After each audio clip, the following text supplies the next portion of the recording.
हज़रत इमाम हसन रज़ियल्लाहु तआला अन्हु एक मरतबा आए, आपकी खिलाफत का दौर था, हज़रत फारूक आज़म रज़ियल्लाहु अन्हु की खिलाफत का दौर था।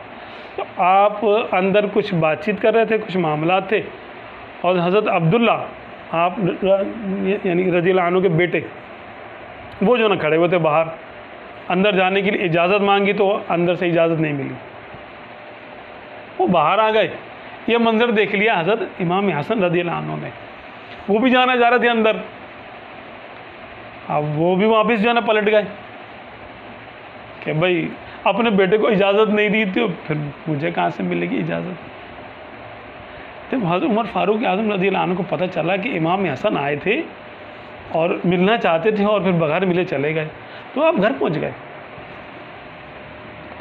और फरमाया कि हसन तुम आए थे और बगैर मुलाकात के लिए वापस आ गए।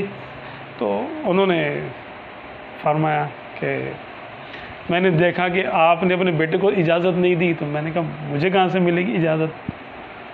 तो आप रज़ियल्लाहु अन्हु रो पड़े, कहने लगे कि तुम्हारा और अब्दुल्ला का क्या मुकाबला है,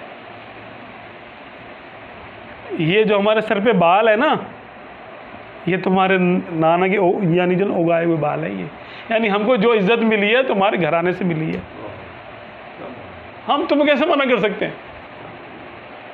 क्या समझते थे अपने आप को? खादिम अहले बैत समझते थे।